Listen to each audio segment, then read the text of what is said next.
Olá, caros alunos, eu sou o professor Fábio e vamos falar hoje sobre Discourse Markers, que é o que vai te ajudar tanto se você precisar escrever um texto em inglês, quanto se você precisar ler textos em inglês. Os marcadores discursivos, os Discourse Markers, são palavras, são termos que introduzem ideias e tudo mais. Então, nessa aula, eu vou falar um pouquinho sobre eles, isso aqui é bem rapidinho, e depois a gente vai ver alguns mais comuns, só para ilustrar algumas coisas. E depois a gente vai ver um texto, como que a gente utiliza isso para fazer a leitura. Então, vamos começar? Então, a primeira coisa é o que é o discurse marker. Discurse marker é qualquer palavra, quaisquer termos que você utiliza para conectar ideias. Então, quando a gente vai falar sobre discurse markers, a gente tem que pensar no seguinte: as frases elas têm relações entre si. Se você for pesquisar discurse marker, você vai encontrar como transition word, é a mesma coisa, ou mesmo você vai encontrar como cohesion marker, ou marcadores de coesão. Em português, a gente chama isso de operador argumentativo. Seria em inglês hum, algo como argument marker, por assim dizer. O que é a mesma coisa. Então, o que acontece? A função é conectar e facilitar o desenvolvimento de ideias em um texto e, portanto, a sua identificação auxilia você, leitor, a compreender como que um texto se organiza e quando você vai escrever também ajuda muito você identificar as ideias e você expressá-las da melhor forma. E o entendimento dessas ideias ele é importante porque mesmo que você não entenda todos os detalhes, tudo que está sendo colocado ali, você pode fazer um processo chamado inferência, ou seja, você pode deduzir a ideia e você consegue fundamentar o que está mais ou menos está dizendo ali. Pode ser que você não saiba, por exemplo, se ele pega uma palavra como, sei lá, downsizing, mas você sabe que aquilo ali vai ser oposto à ideia de upscaling, por exemplo. E essa estratégia ela é recomendável quando você tem que trabalhar com texto longo. Texto curtinho não faz muito sentido você prestar nos discourse markers, porque você tem que pegar um texto que tem várias ideias sendo apresentadas. E também textos no qual o vocabulário não seja fácil para vocês. Então, o que acontece muitas vezes, isso aqui é uma estratégia de leitura, inclusive.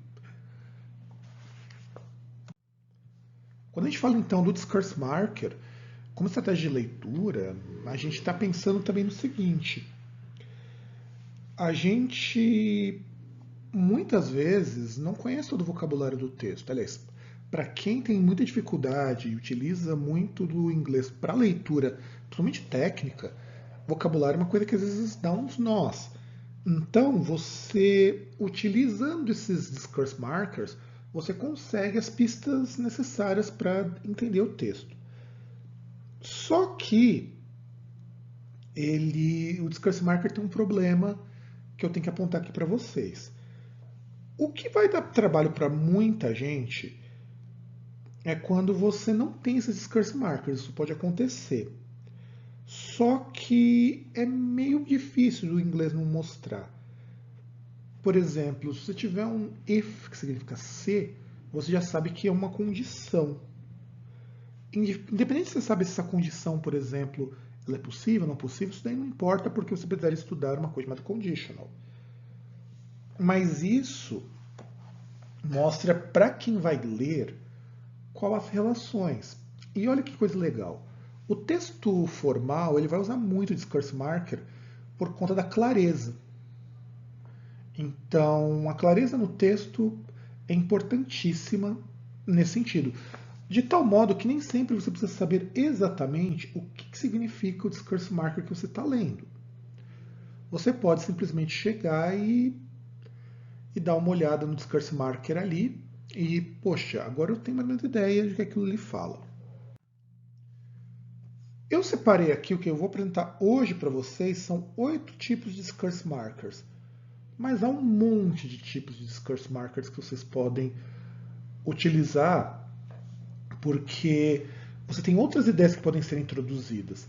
Então, o que eu recomendo, depois que eu mostrar os exemplos, tem um link para vocês acessarem mais discourse markers e darem uma estudada. Não dá para listar todos, é muita coisa. O vídeo já vai ficar bem longo sem eles. Então nós temos de addition, que é para acrescentar informação. Comparison, para comparar uma coisa com outra. Então, se aparecer um marcador de comparison, você sabe que a informação da frente do comparison está sendo comparada com a de trás, se for depois de uma vírgula. Contrast é para você pegar ideias que são contrárias. Então você contrasta ideias.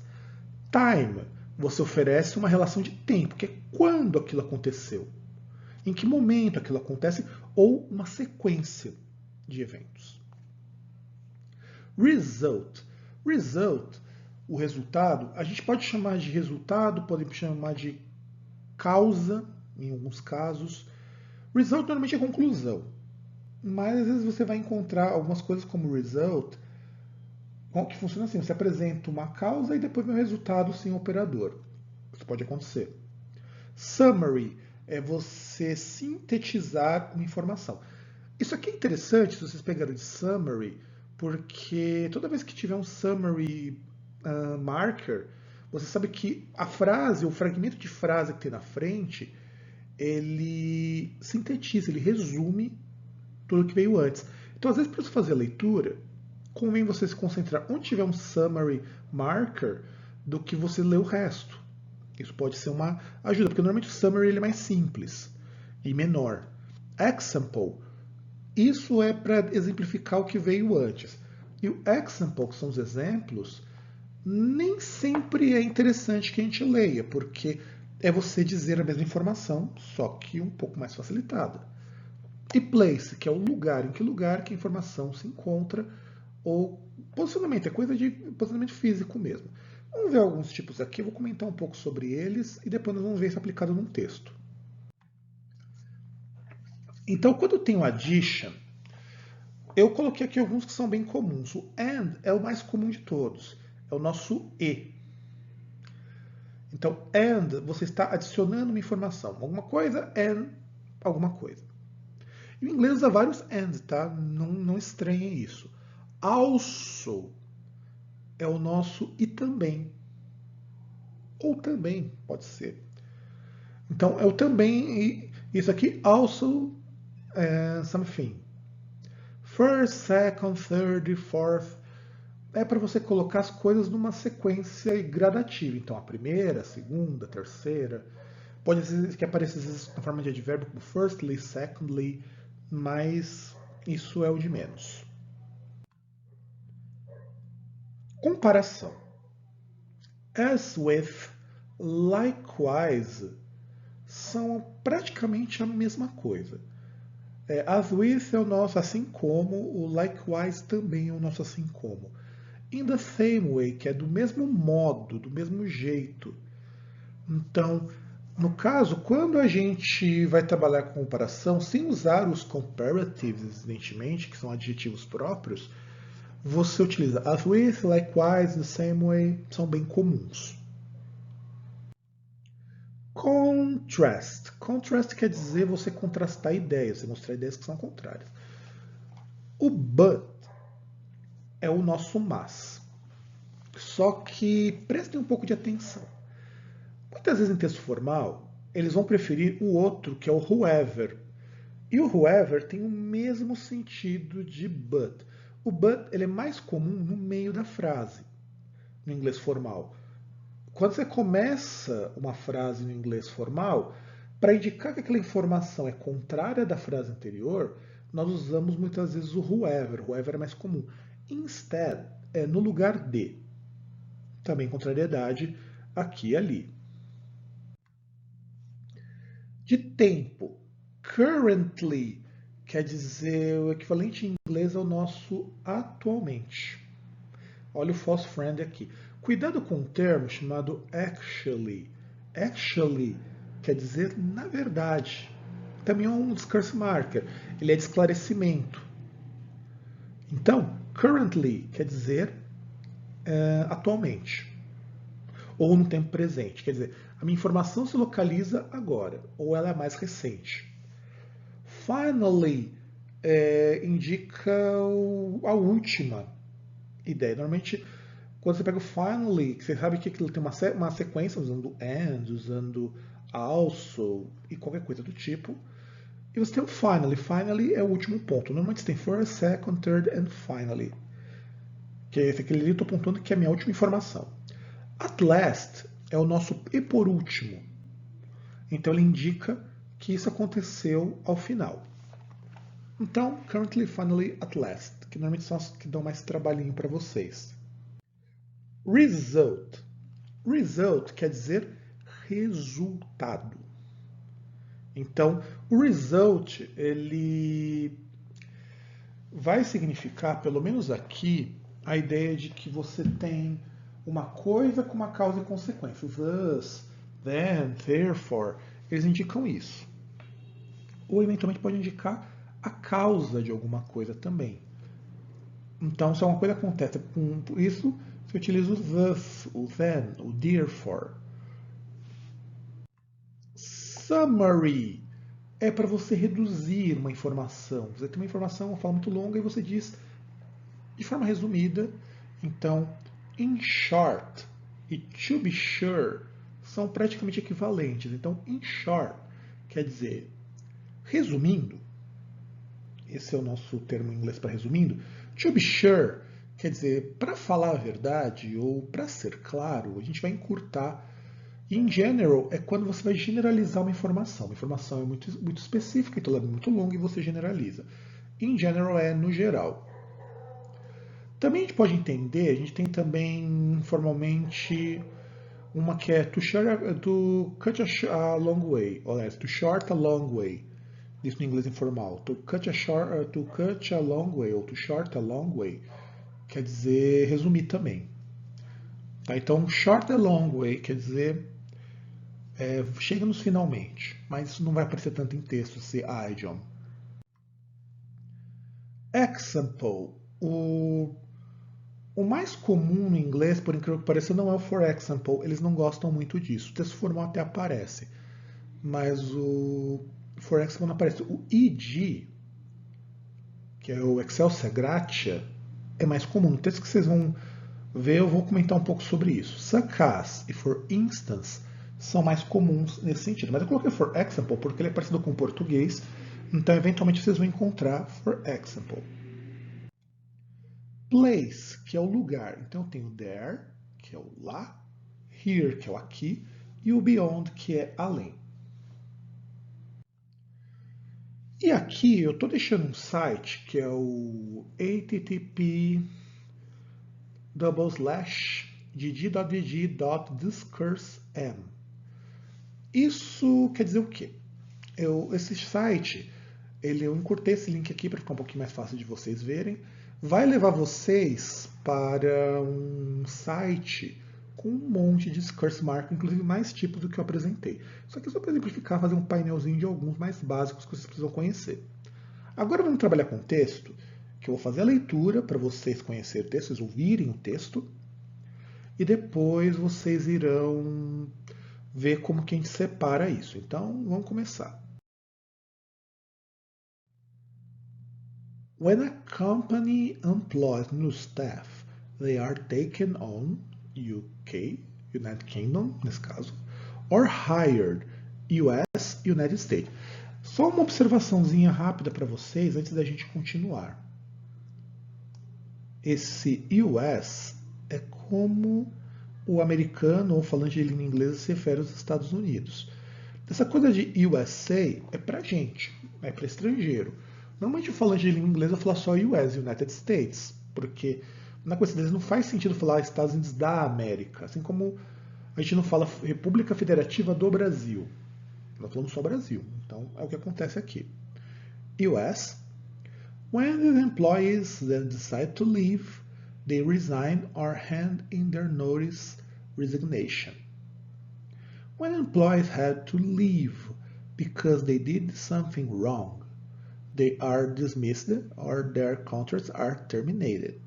More informally, they are sacked, UK, or fired, US. If they have to leave because a company can no longer employ them. Olha aqui o que eu falei para vocês do Excelsia Gratia. Por exemplo, eu não marquei isso aqui de exemplificação porque não é uma palavra, é uma sigla, mas serve também. For example, due to bankruptcy or downsizing, the employee is made redundant, UK, let go, US, or even offer early retirement. When employees let off, to lay off, que é o verbo to lay off, it's usually only temporary for a season or because a drop in production, but sometimes it can be permanent. Então esse aqui é o texto de vocês. O que a gente faz agora? Vamos marcar os operadores argumentativos, os discursive markers que aparecem aqui. Vamos lá.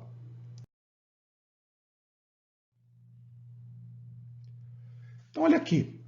When, or, when, then, or, when, because, or, more informally, or, if, because, due, or even, when, usually, because of, but sometimes. Então, isso aqui são os discursive markers. Aí, olha o que a gente faz. Separa todos eles, todos os discursive markers que a gente encontrou. Eu coloquei com cores diferenciadas porque eu estou separando por tipos, depois quando eu vou mostrar para vocês como que fica. Mas não precisa fazer isso se vocês não quiserem. Tá? Não é obrigatório, gente. Essa separação é só para fins dessa apresentação, dessa aula de vocês. Então tem when, or, when, then, or, when, because, or, more informally, or, if, because, due, or even, when, usually, only, because of, but, and sometimes. Vamos ver como que separa isso. Então eu troquei os operadores, eu coloquei pela parte de tempo. Como que a gente faz isso? Vocês marcaram então tudo aquilo ali, e aí vocês vão procurar naquele site que eu mostrei, ou vocês vão fazer uma tabela para vocês poderem acompanhar, e aí vocês colocam na sequência o que está acontecendo. Então tenho tempo, alternativa, alternativa, resultado, alternativa, tempo, causa, alternativa, informação adicional, alternativa, condição, causa, causa, alternativa, alternativa, tempo, frequência, alternativa, alternativa, justificativa, contrariedade e frequência. Percebam que justificativa e causa eu coloquei da mesma cor, e isso tem uma razão. Quando eu falo de causa e consequência, quando eu falo de justificativa para alguma coisa, a ideia é muito próxima. Mas vocês podem querer separar também, não tem problema. Aí o que a gente faz com isso? A gente volta para o texto e localiza. Então, eu deixei coloridinho para vocês poderem ver. Olhem como que fica. Vamos começar primeiro, a gente sempre tem que ler em ordem, para poder identificar. Então, esse primeiro, when a company employs new staff, então eu estou dizendo que isso é um quando. O que eu vou citar na frente acontece nesse momento. When, inclusive, é um WA question de marcação de tempo. Então, when a company employs new staff. Aí eu tenho or hired. Então, eu sei que hired é uma opção para taken on. Então, taken on and hired são duas opções. When these employees... como que a gente faz a marcação, gente, para saber quanto que diz no marcador discursivo? Normalmente, o meu conselho é marque até o próximo marcador discursivo ou até a próxima vírgula ou ponto. Isso já ajuda um pouco vocês a se localizarem. Então, when these employees. Então, eu sei que quando eu digo when these employees, eu estou falando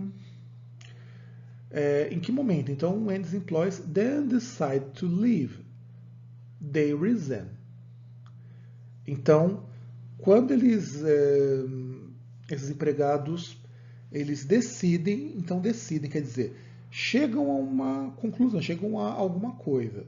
They resign or hand in their notice resignation. Então, resign or hand in their notice resignation são duas opções. Aqui está em verdinho, mas não tem problema, porque faz parte dali do livro, mas podia, na verdade, acabar na vírgula também se quisesse. Não faz muita diferença aqui. When employees have to leave, então isso daqui vai me dizer o seguinte: quando isso acontecer, because they did something wrong. Isso aqui eu sei, então, olha a relação que eu consigo estabelecer aqui. Eu sei que. Deixa eu pegar aqui, acho que isso aqui marca melhor. Vamos lá. Quando isso daqui acontece, em razão disso daqui acontecer também. Então, eu tenho duas relações de ideias. Eu sei que isso aqui que está em branco vai acontecer mediante duas situações. Essa situação é uma situação temporal, que é em que e quando, em que momento isso aqui acontecer. E isso daqui só vai acontecer por causa disso. Então, isso daqui é uma causa.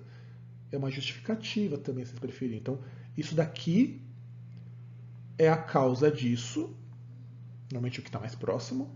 E isso aqui tudo leva a essa parte aqui.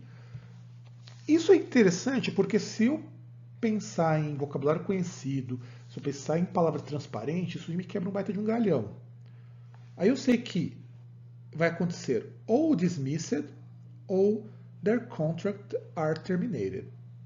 Então, assim, eu sei que então o que vai acontecer, olha bem, ó, os contratos são terminados. Então, se eu sei que os contratos são terminados, eu sei que provavelmente isso daqui tem a ver com demissão. Então, when employees have to leave, então, vamos imaginar que eu não saiba o que significa isso aqui. Então, eu sei que isso aqui é um tempo, um equivalente ao nosso quando. Então, quando empregados são demitidos em razão ou por causa de terem feito algo, eles têm os contratos encerrados, ou o que pode acontecer em vez de você ter o contrato encerrado? Você pode ser demitido. Então, dismissed, inclusive, é parecido com demitido. Laranjinha não devia ter um amarelo mesmo. Então, eu sei que os empregados eles são demitidos ou têm os contratos encerrados. Então, eu sei que quando os empregados têm que deixar o cargo, vamos imaginar, em razão. O que eles podem ter feito? Eles podem ter feito alguma coisa que não deviam, alguma coisa que não está certa. Você só vai ter o seu contrato encerrado ou você vai ser demitido caso você faça alguma coisa errada. Então é isso que você entende da frase. E veja que uma dessas palavras que eu associei, gente, são palavras que são... Eu nem peguei todas as palavras transparentes.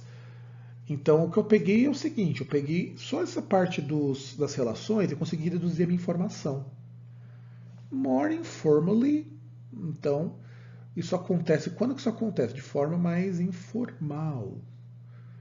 Então, informalmente, no caso informally, they are sacked or fired.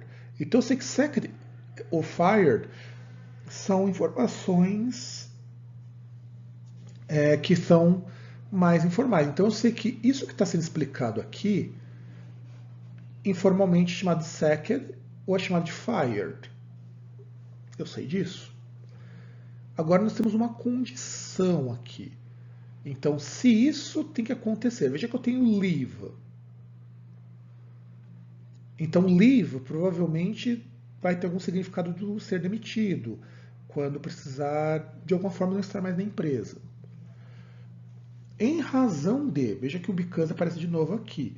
Então, eu sei que esse because se refere ao porquê. Quando eles têm que ir embora. Por quê? Uma empresa não pode fazer mais algo. Então, o que não pode fazer, talvez eu não saiba. Só sei que a empresa não pode fazer mais alguma coisa. E aqui tem um exemplo que eu não marquei. Isso aqui é um exemplo. Due to bankruptcy or downsizing. Eu sei que se acontecer o bankruptcy ou downsizing, a empresa precisa fazer alguma coisa com esse empregado. Então a empresa não pode fazer alguma coisa. Bankruptcy ou downsizing são duas coisas que podem acontecer. Aí nós temos made redundant, let go or even offer early retirement. Então são três coisas que podem acontecer quando a empresa não pode, já que estamos falando de demissão, ficar mais com o empregado. Eu sei que a empresa vai fazer make redundant, let it go or even offer retirement. Então o que pode acontecer com alguém quando a empresa não pode mais ficar com ele? Ele pode ser aposentado, se for o caso. Ele pode, sei lá, ser convidado a sair. Veja que o termo let go aqui, let go normalmente a gente entende que é sair. Ou pode simplesmente ir embora ou alguma coisa assim. Não tem nenhuma função. Então é isso que acontece. Aí nós estamos aqui, when an employee is let off. Então, eu sei que quando o empregado tem que acontecer alguma coisa aqui, it's usually, isso aqui, então aqui é a frequência, que é eventualmente, de vez em quando, it's usually only temporary. Eu sei que isso daqui acontece normalmente de forma temporária. Aqui tem o or, que eu não marquei, mas ou acontece por isso, ou acontece em razão disso daqui. Então, quando o empregado... Então, eu sei que essa aqui fala de produção. Então, quando acontece alguma coisa com a produção, o empregado ele tem que acontecer alguma coisa e isso é temporário.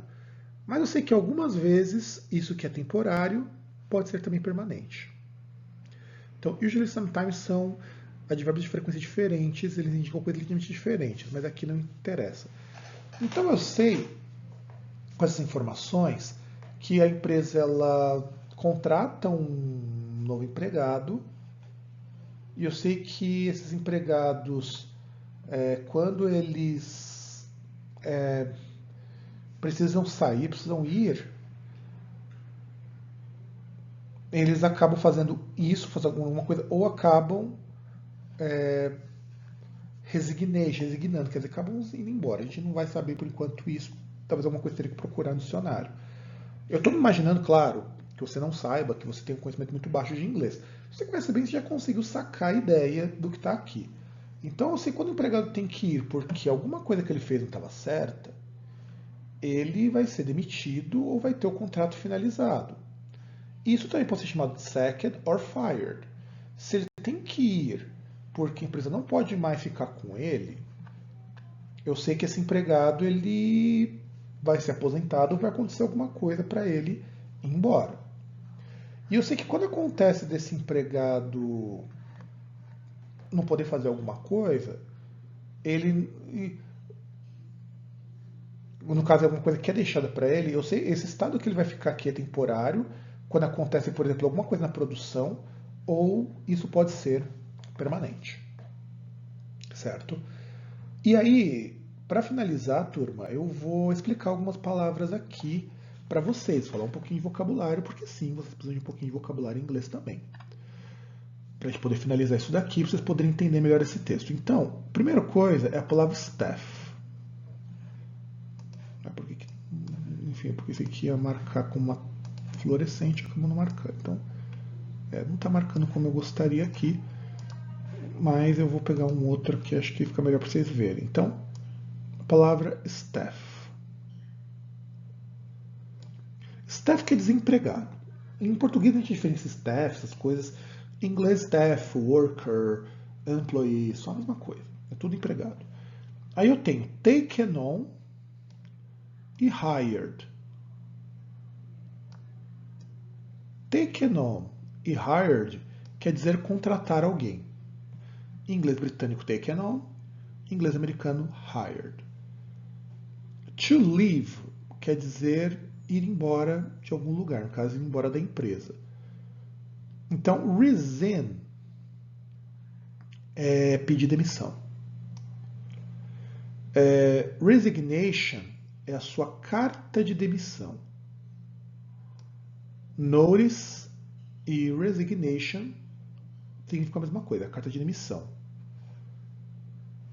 E aí você tem dismissed, que é demitir. Na verdade, dismissed quer dizer dispensado, mas tudo bem. E E aí você vai ser chamado de sacked, que é demitir, demitido no caso, to sack, ou fire, que é demitir em inglês americano. Para quem assistia aquele programa do Trump lá, do aprendiz em inglês, ele fala, you fired, você foi demitido. No longer quer dizer que não pode mais fazer isso. Então, quando a empresa, por exemplo, não pode mais ficar com o empregado e ser chamado, isso daí vai. Porque entrou ou em bankruptcy, bankruptcy é quando você tem falência. Você deve para o banco e você entra em falência. Ou entra em downsizing. Downsizing é quando a empresa ela reduz de tamanho. Então, upsizing, que é o contrário, é quando a empresa sobe. E aí você tem make redundant, que está no passado, ou você tem let go, que também ele é demitido. Essas aqui são as demissões. Qual que é a diferença de make redundant com let go, com fire e second? É a circunstância. Quando você é demitido e o fired é porque a empresa te demitiu normalmente por alguma coisa ruim. Quando você vai o make redundant ou let go, a empresa te manda embora, mas ela te manda embora sem você ter feito nada de errado. E manda porque ela não pode ficar com você. Seria equivalente em português, no caso do fire e do sack, a demissão com justa causa e o make redundant ou let go como a sem justa causa. Então, fire com justa causa, let go sem justa causa. E você pode também ter o chamado retirement, que é a aposentadoria. Cuidado que você vai procurar às vezes o retire. Retire é descansar, é retirar-se para descanso. E retirement é aposentadoria. E aí temos o termo laid off, que vem no caso to lay off. Lay off é o que a gente chama em português de férias coletivas. Ou você deixa ele de férias por alguma razão. E aí você tem season, que seria a licitação pela temporada, drop in production, quer dizer que a produção ela caiu. Então eu sei que ele vai ser mandado ficar em casa porque a produção caiu. E isso pode ser temporário ou pode ser permanente. Então acho que agora vocês conseguem entender um pouquinho melhor esse texto. E para poder finalizar a aula, antes que a gente se esqueça, eu acho que é importante então vocês conhecerem isso daqui. Isso daqui serve, embora eu estou utilizando um texto muito específico de área técnica, mas serve para qualquer um e estou ensinando vocabulário novo, porque eu acho super importante que vocês conheçam essas palavras novas, que sejam mais difíceis. E agora tentem ler esse texto, tentem explicar o que está dizendo aqui. Vejam esse texto, observem ele bem e tentem me dizer o que será que ele está dizendo ao todo. Tenta colocar isso num parágrafo. Eu acho que isso ajuda muito com a leitura instrumental. E é isso, gente. Espero que vocês tenham gostado dessa aula. Eu fico por aqui e um grande abraço para todo mundo.